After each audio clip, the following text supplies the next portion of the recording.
Hi guys, it's me again, Mami Angie.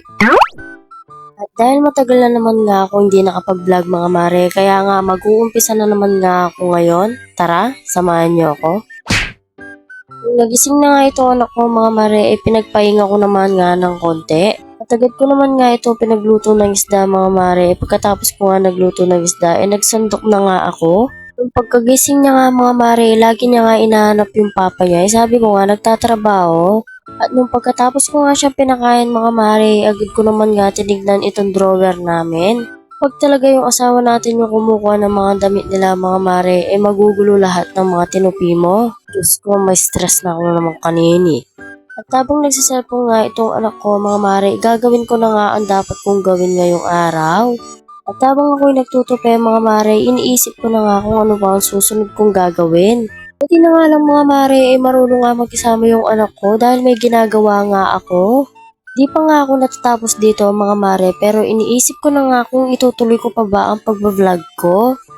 At dahil nga naisipan ko mag-vlog mga mare, kasi nga naiinip ako dito sa bahay ng asawa ko.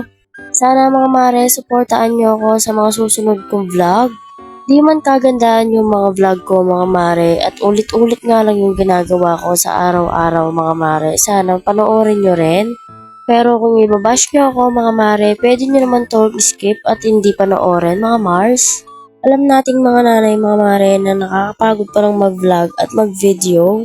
Pero okay lang yan mga mare, makakamit naman natin yung mga pangarap natin. Buti na nga lang mga mare, may asawa akong nagsusuporta sa akin. At sabi niya nga sa akin mga mare, mag-vlog na nga lang ako na mag-vlog. Baka balang araw nga makakamit ko yung mga pangarap namin. Pag dumaan nga yung mga vlog ko sa newsfeed nyo mga mare, pwede nyo man nga itong i-like and share. Huwag nyo na nga pasinin tong background ko mga mare, pinunturahan nga ng asawa ko yan, pero pinagsulatan nga naman tong anak ko. Diyos ko po. What?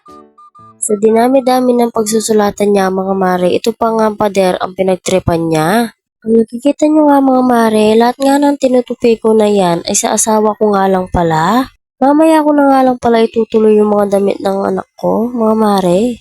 At dahil marami pa nga itong nakasampay mga mare dun sa labas, mamaya ko na nga lang iyon kukunin. At syempre nga mga mare, uunahin ko muna nga yung anak ko dahil papaliguan ko pa nga.